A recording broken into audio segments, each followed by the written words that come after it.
Buenos días, alegría. Buenos días, Flor, buenos días, Atenógenes, buenos días, DJ Alex, y buenos días a los radio escuchas que nos sintonizan en la frecuencia de Telemetro Radio, nos ven por streaming a través de Metcon Go, en RPC Televisión, en señal de televisión abierta. Que cumple 62 años hoy, por cierto. 62 años, ahí lo tengo en la efemérides. Ah, lo tiene en la efemérides. Claro.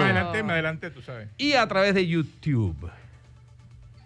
¿Cómo es? ¿YouTube o YouTube? YouTube. Hoy regresan, a clase presencial más o menos 143,000 estudiantes. Sí, yo creo que los 143,000 estaban en mi ruta. Me demoró un siglo en llegar. Ya comenzó. Ya, claro. Ahora sí, el desboque. Premedia y media, lo que antes era en nuestra época, Atenógenes se conocía como primer ciclo y segundo ciclo. Ahora se llama premedia y media. En mi época también se llamaba primer ciclo y segundo ciclo. Sí, de verdad, en tu época también. Claro. No soy tan chiquilla como parezco. Tú eres una chiquillita, habla unos de nosotros, por favor. Oye, hombre. hay que comentar varias cositas del fin de semana. No. Estaba bueno el cuento del fin de semana. Tengo que no, hay decir. de todo.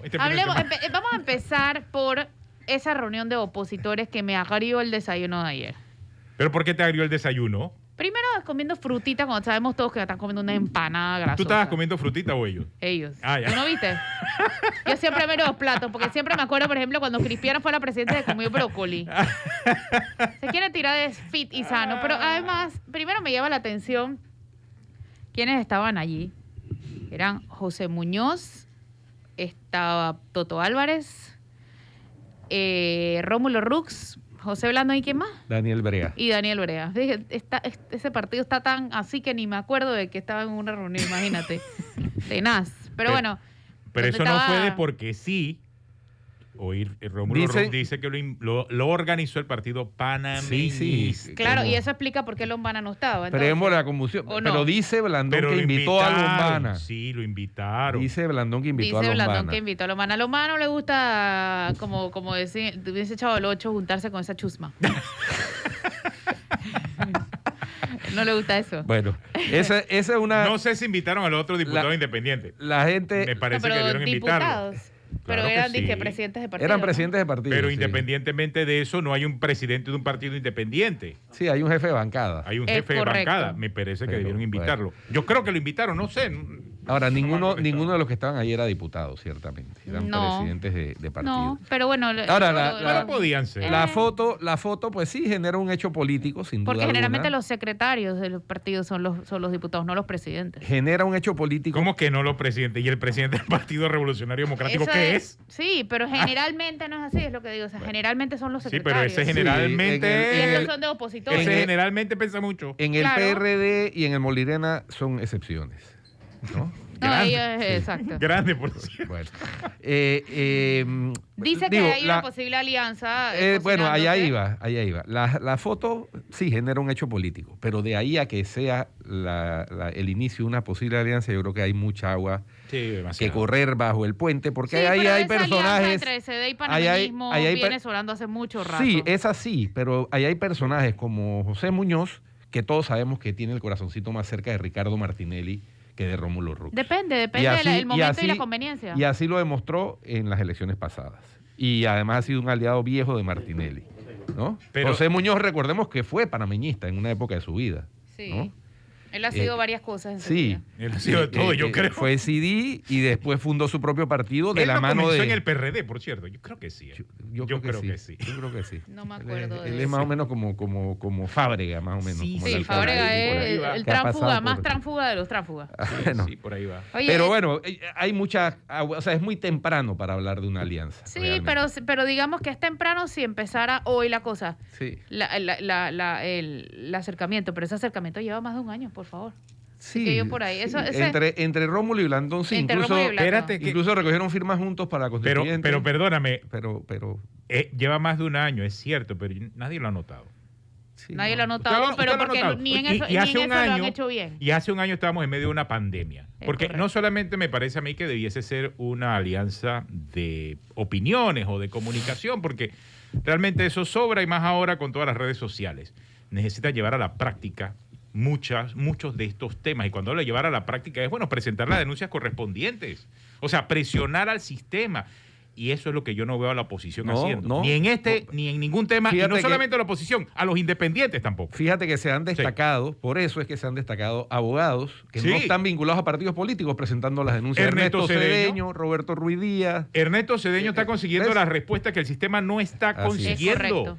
Mira tú el tema de las actas. Lo de las actas fue otro, porque vamos a tenerlo también a Daniel Lombana, que es otro abogado que también se está destacando en medio de lo que está ocurriendo, y él sí trabaja con un diputado independiente, pero que también está consiguiendo resultados. O sea, no necesariamente las fuerzas políticas. Y yo creo que de esa Eso es forma se destacable. templa el sistema. Sí. Se templa el sistema. Aclaremos un poquito para los radioescuchas que no saben de qué estamos hablando, de lo de las actas que es. El abogado Daniel Lombana, al igual que el doctor Ernesto Cedeño, interpusieron sendas demandas de inconstitucionalidad Alex. contra la resolución del Ministerio de la Presidencia, que decretó, supuestamente con base en la Ley de Transparencia de enero del 2002, que todas las actas del Consejo de Gabinete eran de acceso restringido. Aquí dijimos y planteamos que eso, a nuestro juicio, era reñía con el espíritu de la ley y evidentemente con la Constitución. Opinión Bueno, pues, compartida por el procurador de la administración, así según es. conocimos el viernes. Tarde un poco, ¿no? No. En No. tiempo. En tiempo. Hay que reconocer que fue en tiempo. En tiempo. ¿Por qué? Sí. Porque eso es lo que Sí. toma una demanda de inconstitucionalidad. Sí, así es. No, le consultan a un procurador, que puede ser el de la administración o el de la nación, eso se sortea. Lo que yo sí destaco es que en al turno. menos reaccionó. Eso no está pasando. en No, todos es que los- es más que una reacción, porque no es un tema A él le de piden la comunicación, opinión. es una opinión. Una vista Claro, fiscal. lo que claro. quiero decir es que hay reacción de alguien importante Claro, que no bueno. vimos en otros casos. Claro. Bueno. No, reacción no. Es Es cumplimiento legal. de su Decisión. deber. Es legal, Así es. exactamente. Pero es una reacción. Te está diciendo no me parece algo. Y lo que estoy diciendo es que en otros Sí. casos, otros personajes que han debido dar la cara y Bueno. opinar, Entonces- aunque sea parte o no, de su lo, trabajo, que- no lo lo han que- hecho. lo que ocurre es que por eso estamos hablando de la importancia que los partidos de oposición y los independientes templen el sistema. Bueno. Porque eso obliga al procurador de la administración a pronunciarse y en Claro. su futuro también al procurador de la nación. Claro, porque va a tener que porque tener le una tocará el Claro. turno a la siguiente demanda. Exactamente. Bueno, entonces en el curso de esa demanda le tocó al procurador de la administración, el doctor Rigoberto González Montenegro, pronunciarse. Y se pronunció diciendo toda la información en manos de agentes del Estado es de acceso público, que es Exacto. lo que dice la Ley de Transparencia y la Constitución Política.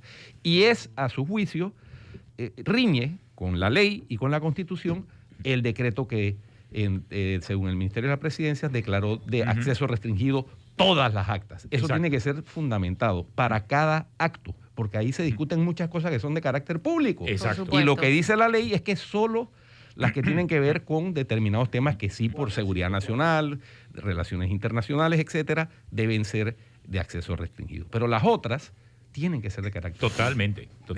Esa opinión del procurador de la administración es clave para lo que viene. Porque Sí. es que eso puede, si se cumplen los términos, los plazos, y es la opinión esperada de la Corte Suprema de Justicia, permitir que en un futuro no vuelva a ocurrir algo como lo que ocurrió de declarar de acceso restringido las actas de un Consejo de Gabinete. Sí. O sea, Correcto. ese es el objetivo Bueno. y a eso es lo que nos referimos específicamente. El otro Voy, tema pero paralelo a la reunión, sí. hubo Ayer. una reunión de Ricardo Martinelli con Yanivel Ábrego y Y 15 los- diputados, y alcaldes 14 y los y diputados representantes de corregimiento 168, dice él. La bancada portátil.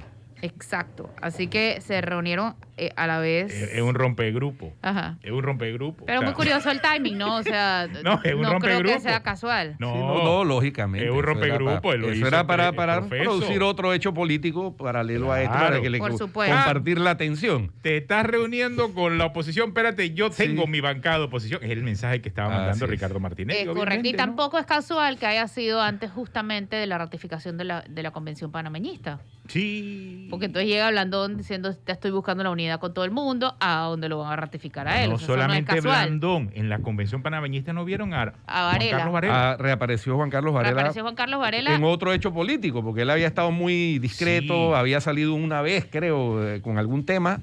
Sí. Ahora reapareció. Mandándole mensaje a Martinelli. Sí, Y- y está bien. O sea, es el primer político que de frente le dice a Martinelli, tú no vas a ser presidente. Él lo dijo. Sí, dice, primero no va a llegar. Exacto. Y segundo, le deseo que pueda salir de su momento difícil con sus familiares, que pueda salir adelante. Pero también Rubén Blades le había dicho más o menos lo mismo. Sí. Sí, pero lo que pasa es que Rubén Blades no está aquí y no está... No le quita validez a su mensaje. Rubén Blades es un ciudadano más. O sea, pero aquí estamos hablando de un expresidente de la República y que, por cierto, ahora creo que va a tener algo de espacio en el partido panameñista, que era parte del objetivo que él estaba buscando. Bueno, pero sí, al verlo en la convención, pienso que sí. Varios de sus fichas quedaron ahí en la directiva. Así que tendría que hacer las paces con Blandón porque ellos, en teoría, no hablan desde el 2019. Pero ¿no crees que está tácito de que ese proceso ya comenzó al haber estado en esa convención de forma tan visible? Oye, el secretario general es Mario Echelecu, que era el candidato de Varela Exacto. a la, o sea, ahí a la hay una presidencia en las primarias. Sí. Hay una conversación allí. Así que Hay una conversación. Aunque entiendo que ahí había habido un distanciamiento. Está Ricky Domínguez, está Luis Ernesto Carles. Ahí había habido un distanciamiento y con Carles más. Bueno. Pero adivina qué. Bueno.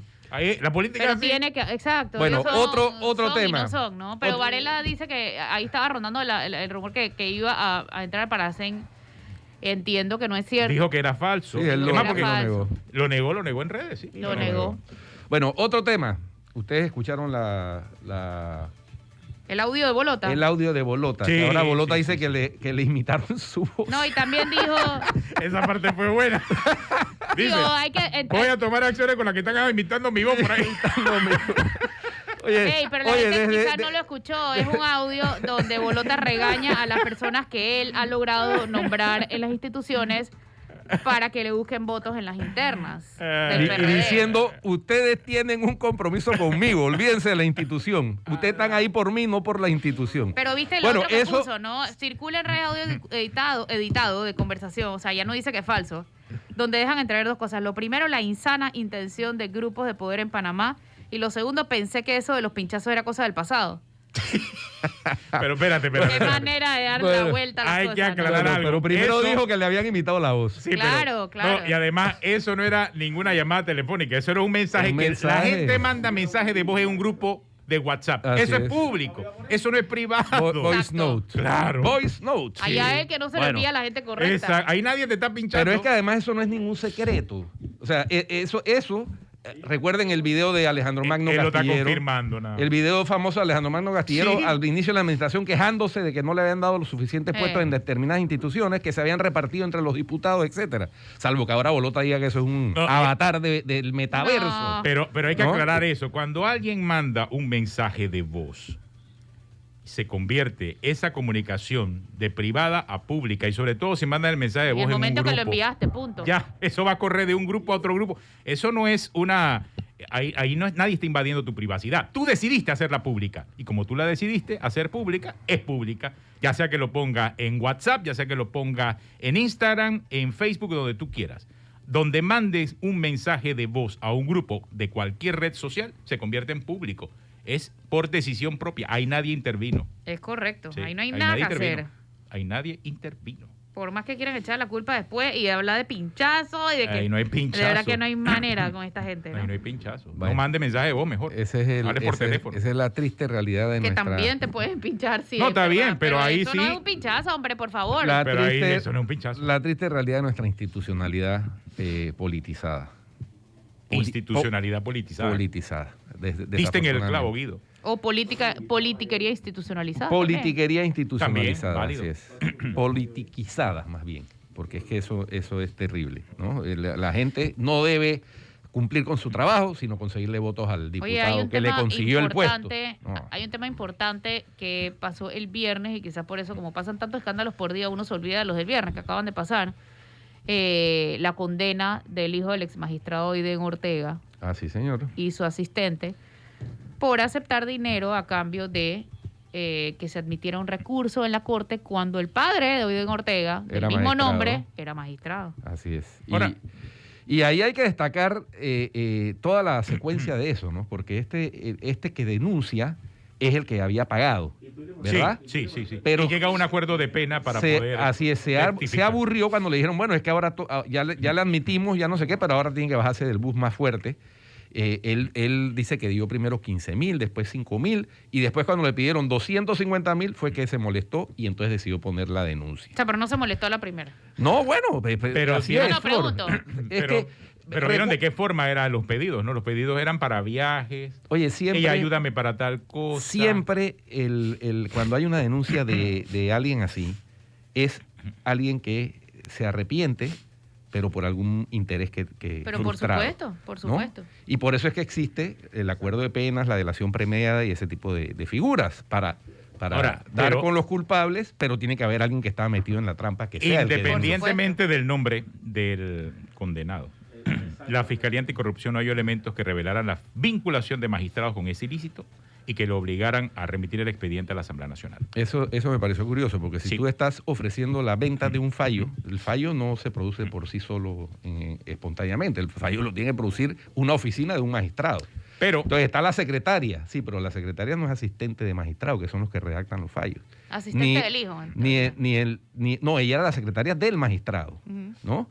Estaba en colusión con el hijo, pero quien puede o no dar un fallo es un magistrado. Por supuesto. ¿no? Claro, pero entonces, mejor quien dicho, puede admitir o no un amparo es un magistrado. Entendamos lo que dice la Fiscalía Anticorrupción. En este momento, o sea, no se revelaron elementos para vincular a magistrados con ese ilícito y remitir el expediente a la Asamblea Nacional. Pero es que estamos hablando de funcionarios que ya no son magistrados.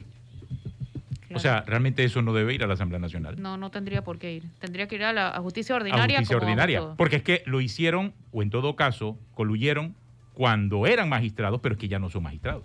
O sea, y la denuncia se puso estando como magistrados. Claro, estando como magistrados. Pero ya obviamente el caso no tiene que ir a ninguna asamblea. Es que aunque hubiera empezado en la asamblea, tendría que haber pasado ya a la justicia ordinaria cuando ya la persona deja el cargo. Exactamente. Y en todo caso, si estuviesen involucrados magistrados, el caso debió tratarse en la asamblea en su momento, pero así no fue. Y ya los involucrados no son magistrados de la Corte. Creo que hay un elemento allí que a ver cuál habrá sido la decisión de la Fiscalía Anticorrupción en ese sentido, porque lo que aclara la Fiscalía es que no llegó o no hubo vinculación de magistrados con el ilícito y no hay una obligación de remitir el expediente a la Asamblea Nacional. Eso es lo que dice la Fiscalía Anticorrupción. Hay que saber cómo pudiese decantar este caso, Guido, no sé. Me pareciese que pudiese tener una continuación, me parece. Yo también pienso. Pienso que sí. Eventualmente... por el nombre de los involucrados. Como esto es primera instancia, ¿no? Finalmente, seguramente los afectados apelarán. Eso subirá a un tribunal de apelaciones y ahí puede haber un desarrollo. Es que el hijo de un magistrado de la Corte Suprema, que se llama igual que el papá, o sea, puede comenzar a pedir ayudas económicas a gente que sabe que tiene expedientes en donde su papá está involucrado. Eso es lo que a mí realmente difícilmente me cabe. O sea, ahí hay algo más definitivo, ¿no? Y también es un mensaje para los funcionarios actuales. Algunos cuyos hijos pueden estar en algo similar, no sabemos. Exactamente, que son secretos a voces muchas veces que tienen a los hijos operando y buscando chanchullo en nombre de ellos. Exacto. Quizás no son magistrados de la Corte Suprema de Justicia, pero tienen cargos súper importantes, entre los 5 más importantes comando del país. Y jurisdicción a nivel nacional, exactamente. Hay que ver. Así que ojalá a ver en sus bardas en remojo para ver si... Por eso es importante de la investigación y la condena que se consiguió. Exactamente. En una primera instancia seguirá la lucha en ese sentido, ¿no? Sí, pero es un mensaje importante. Vamos a cambio y volvemos con nuestro invitado. Una pausa.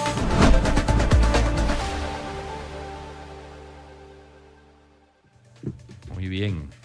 Ya tenemos bien DJ. Ya tenemos a nuestro invitado internacional en línea. Vamos a hablar de la guerra en Ucrania. Así es. Un historiador. Historiador chileno, experto en el tema de Rusia y pues de todo lo que conlleva este conflicto bélico que el 24 de febrero inició en la parte militar entre la Federación Rusa y la República de Ucrania. Hugo Facio nos acompaña esta mañana. Hugo, gracias por acompañarnos aquí en Cuarto Poder. Vamos a comenzar por el principio. Háblanos acerca de cómo estás evaluando la guerra esta de Rusia contra Ucrania. ¿Qué piensas de lo que está ocurriendo? Y ahora, después de que estamos entrando ya prácticamente en la tercera semana de hostilidades. Bueno, muy buenos días a todos. La verdad que un placer estar aquí acompañándolos y poder compartirles algunas reflexiones sobre este tema que obviamente nos está golpeando tanto. La verdad que la guerra esta es un conflicto que tiene varias dimensiones y de ahí que no sea fácil encontrar una única causa. En cierta medida tiene que ver con una idea muy de cierto sector de la sociedad rusa de mantener siempre cerca, unidos, reunidos a los diferentes pueblos que comprenden lo que ellos llaman la Gran Rusia, es decir, Ucrania, Rusia y Bielorrusia, que no quiere decir que tengan que estar todos funcionados en un Estado, pero que en el fondo estén compartiendo un mismo proyecto civilizacional. Así lo piensa un sector de la sociedad rusa, nada despreciable, por cierto. De otro lado, tenemos que hay otro conflicto que tiene que ver más con la OTAN y en el fondo la distribución del poder en Europa. Para Rusia, el tema de Ucrania es un tema sensible en tanto que una adhesión de Ucrania a la OTAN significaría una presencia militar básicamente norteamericana, que es la que más les preocupa, en la frontera misma con Rusia, a muy pocos kilómetros de Moscú, no más allá de 400 kilómetros, y eso obviamente genera inseguridad, llamémoslo así. Entonces, esa es otra dimensión del conflicto.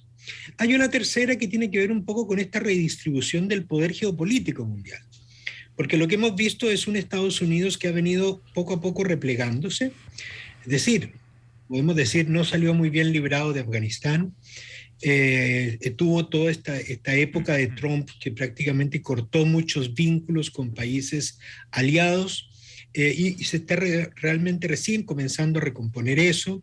Vemos una presencia muy baja de Estados Unidos en el Medio Oriente y en el fondo aquí vemos un Estados Unidos que ya no tiene esa capacidad de ser el gendarme global que sí se le presuponía que tenía y tenía la vocación antes.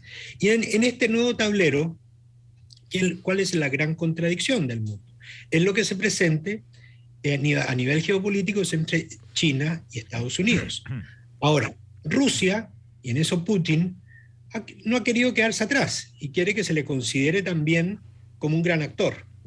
Es decir, creo que a Putin lo golpeó mucho cuando alguna vez Obama señaló que Rusia era un simple poder regional. Realmente Rusia lo que ha tratado de mostrar de que sigue siendo un poder mundial con gran fortaleza. Lo demostró en Siria y ahora sin duda también lo está tratando de hacer en el caso de Ucrania. Entonces uno se pone a ver, hay muchos temas que van totalmente en conjunto. Y uno podría señalar una cuarta cosa, y es el rechazo que tienen particularmente ciertos sectores de la sociedad rusa, pero también de otras sociedades en el mundo, a cierta, que ellos llamarían prepotencia de Occidente por universalizar sus instituciones, sus valores, sus procedimientos y demás. Entonces, cuando uno mira la cosa, ve, no es un conflicto simple, es un conflicto complejo porque involucra muchas dimensiones y en alguna medida la solución hay que encontrarla en todos estos distintos planos.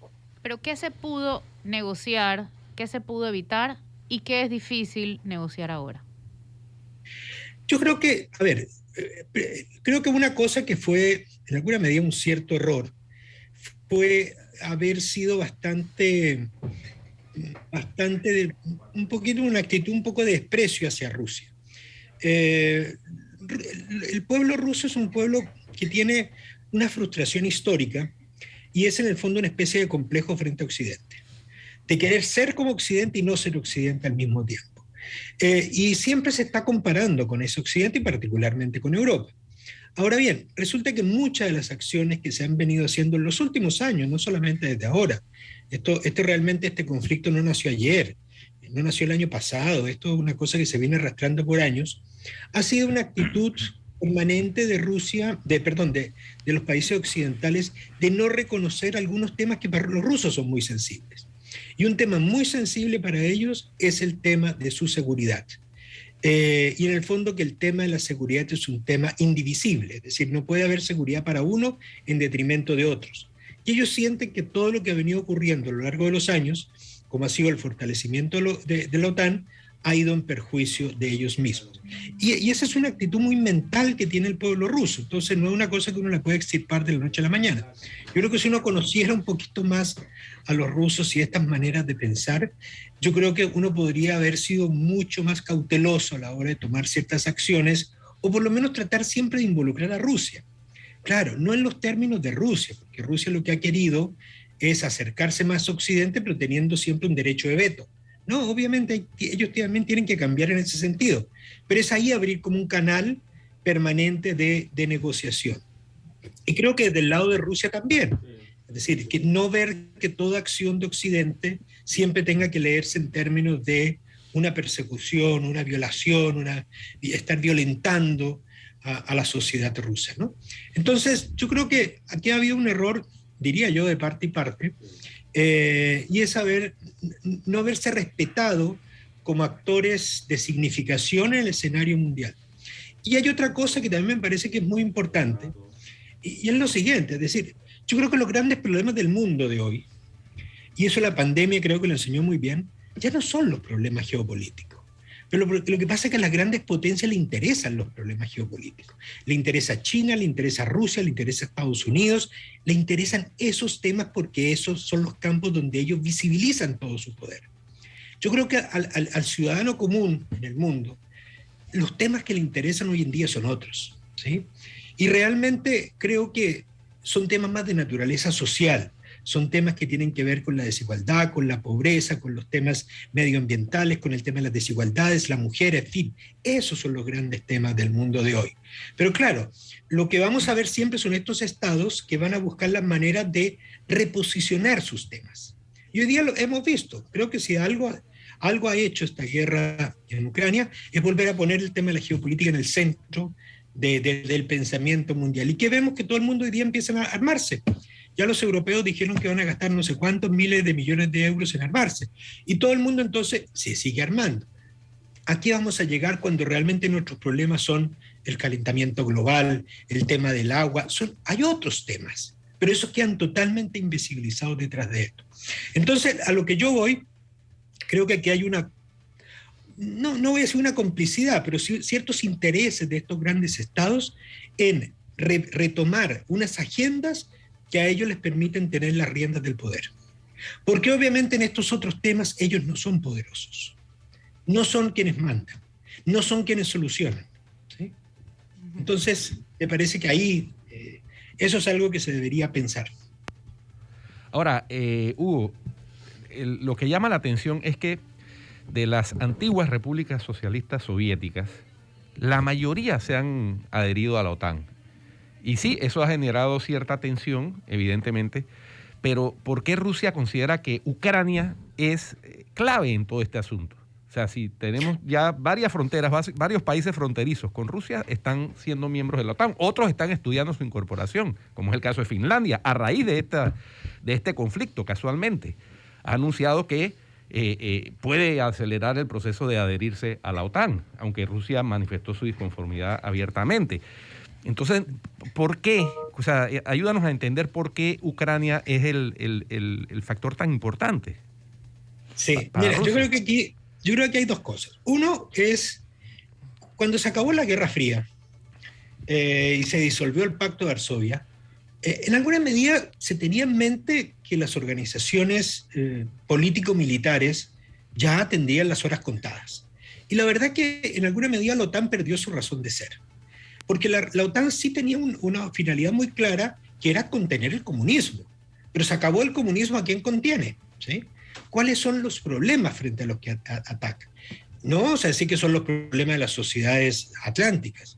Un grave problema que vivió las sociedades atlánticas recientemente, el tema de la pandemia, y la OTAN no la vimos por ningún lado. Es decir, ese tema no le interesa. Lo que sí mantiene la OTAN es un perfil, sin duda, antirruso.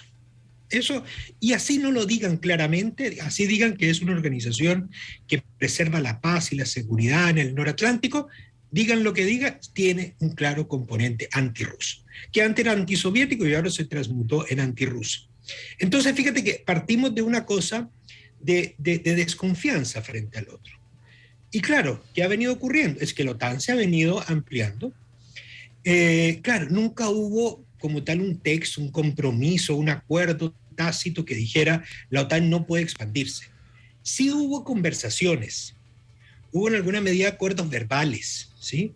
Implícitos de que no se expandiría, pero la verdad que nunca hubo un documento y por lo tanto la OTAN se expande. Ahora, se expande a países no eslavos.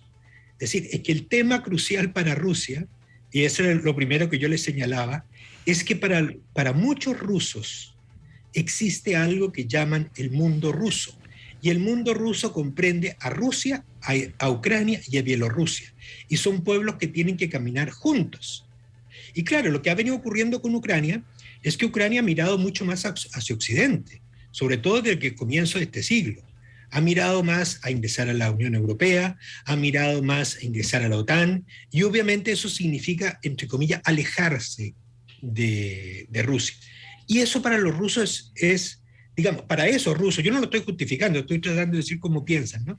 Para ellos es inadmisible que los ucranianos, que son hermanos de ellos, que son lo mismo que ellos, que estén en este momento tomando posiciones distintas a la que es fortalecer a los pueblos de Rusia, ¿sí?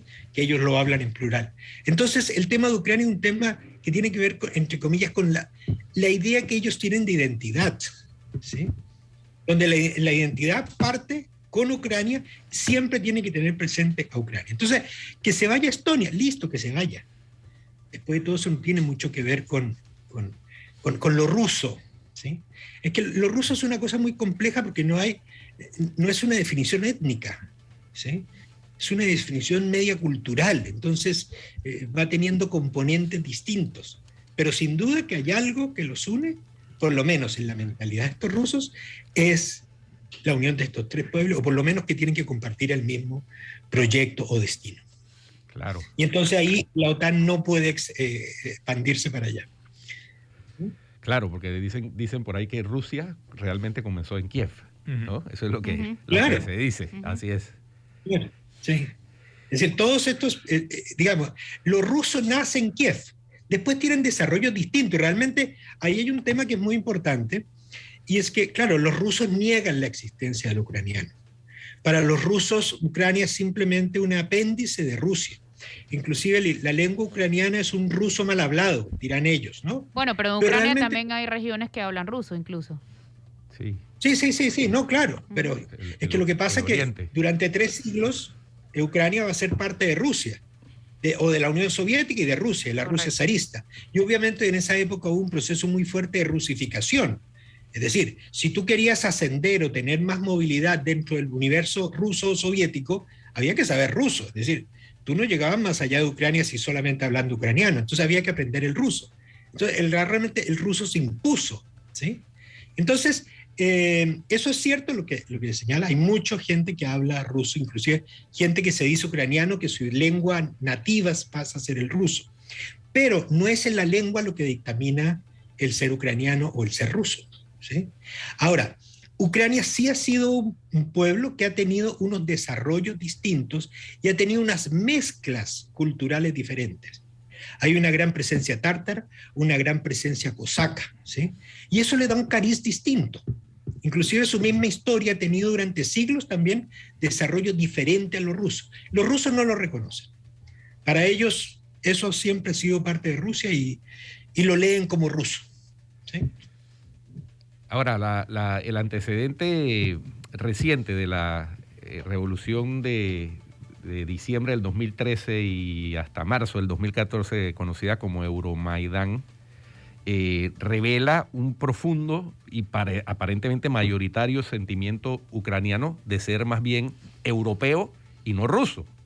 Entonces, ahí hay un choque que explica por qué la feroz defensa de Ucrania ante el ataque ruso, me parece, Hugo.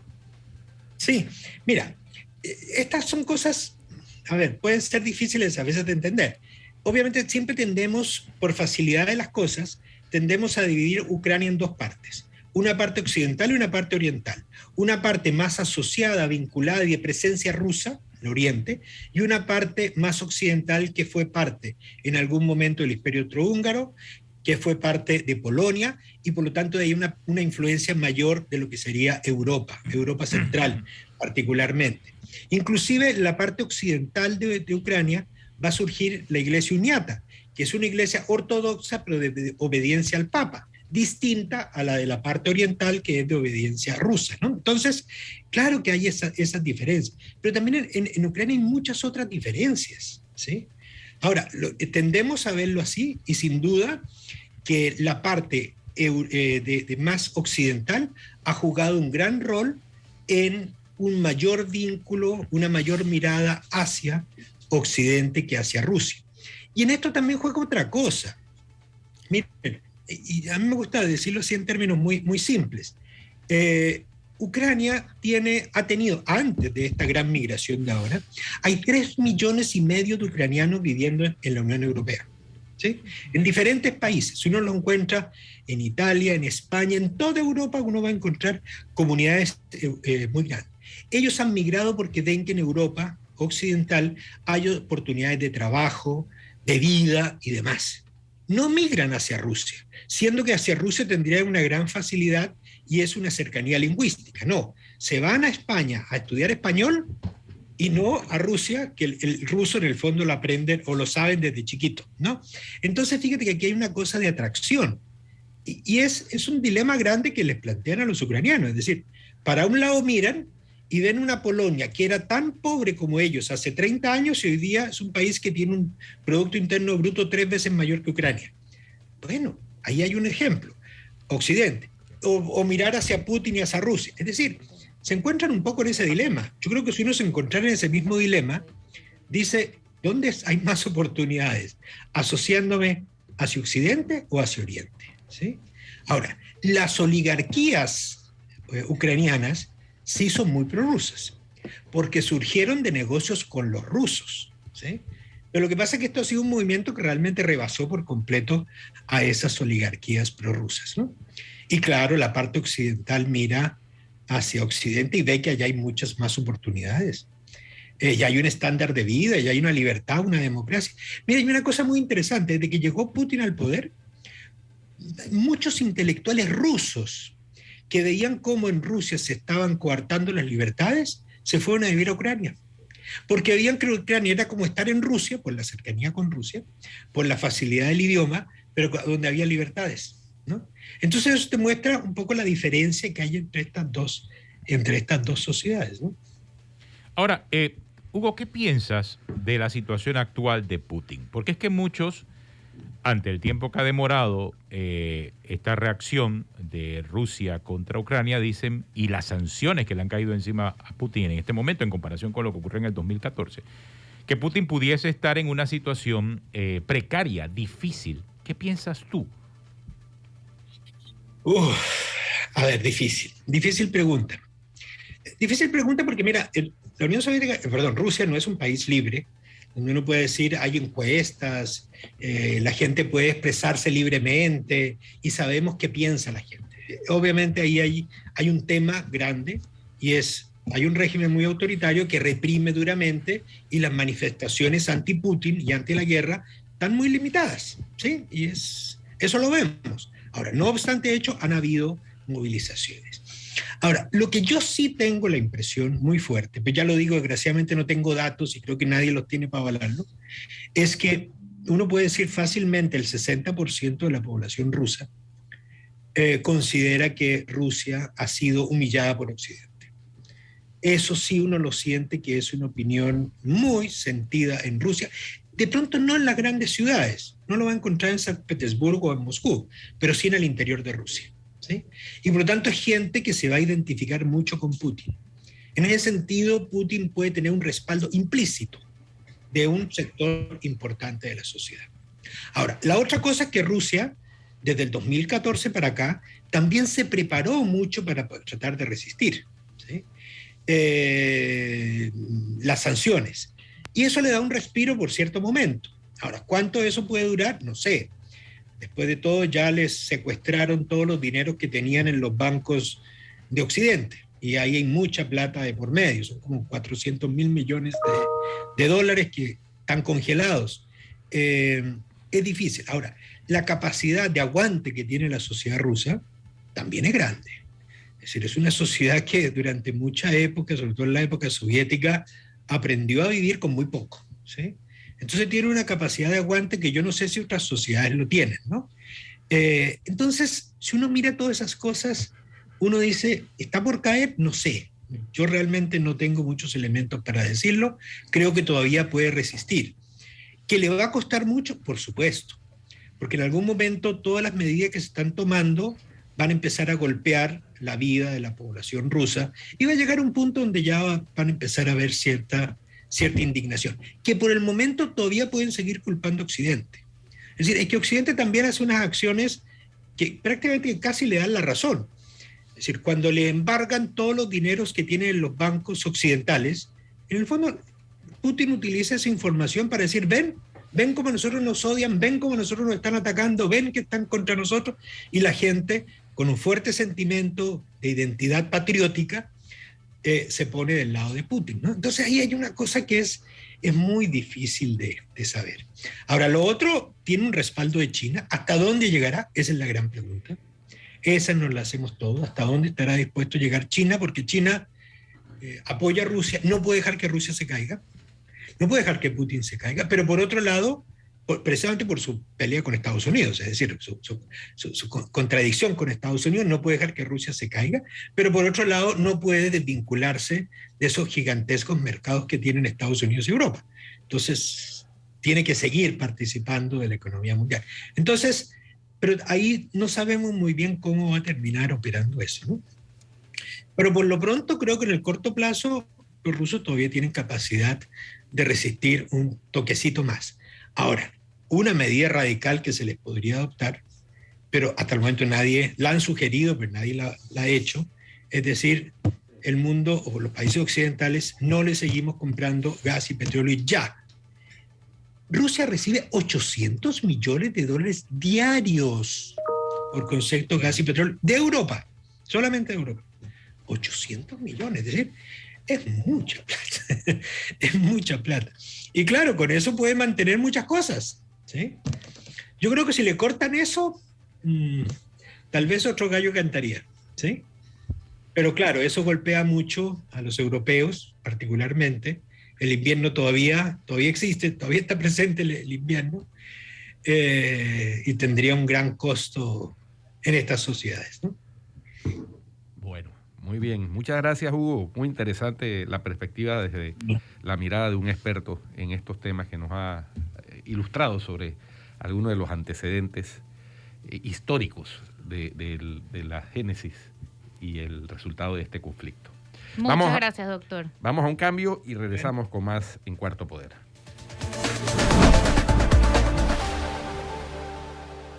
Bueno, y vamos con las efemérides. Hoy es lunes 14 de marzo, es el 73º día del año. Quedan 292 para finalizar este giro de la Tierra alrededor del Sol. Hoy hay 3 celebraciones. A nivel internacional es el Día Internacional de las Matemáticas. Y eso tiene su curiosidad. Además es el día de Pi. ¿Sabes por qué? Porque como hoy es 3.14, claro, y pi es 3.14. Qué coincidencia, ¿no? Así no, es. Pero es por eso, ¿verdad? Que es sí, es por eso. Claro. Y el Día Mundial de la Endometriosis. En las efemérides tenemos que un día como hoy, en 1492, en España, la reina Isabel la Católica ordena la conversión de los judíos españoles al cristianismo, o de lo contrario serían expulsados. En 1519, en las costas del Golfo de México, desembarca Hernán Cortés con 700 hombres para emprender la conquista del país azteca. En 1903, el Senado de los Estados Unidos ratifica el tratado Abraham-Hay, que otorga a los Estados Unidos el derecho de construir el Canal de Panamá. El Senado de Colombia luego lo rechazaría. En 1918, en el Kremlin de Moscú, se establece la nueva sede del gobierno soviético. En 1948, el Plan Marshall es aprobado por el Senado de Estados Unidos para reconstruir a Europa después de la Segunda Guerra Mundial. En 1960, en Panamá, Fernando Eleta Almarán funda el canal RPC Televisión. En 1985, en Uruguay, son liberados todos los presos políticos, 2 semanas después del fin de la dictadura militar. En 2004, en Rusia, Vladimir Putin es reelegido presidente. Mira tú. Y en 2010, el 80% de Chile queda sin suministro eléctrico en el conocido apagón de Chile de 2010. Esas son las efemérides del día de hoy. Y ahora los saluditos a cargo de Flor Misrachi Ángel. Bien rapiditos, porque ya se acabó el tiempo. Bueno, los saluditos van para Bolota, que cree que uno es tonto. Que se decida, ¿lo pincharon? O sea, que lo dijo él, o están imitando la voz. O están imitando la voz. O sea, por lo menos que se ponga de acuerdo con su mente y no trata de agarrar de tontos. Eso por los saluditos. Chao. Bueno, nos vemos mañana. Usted siga en Telemetro Radio con el brunch.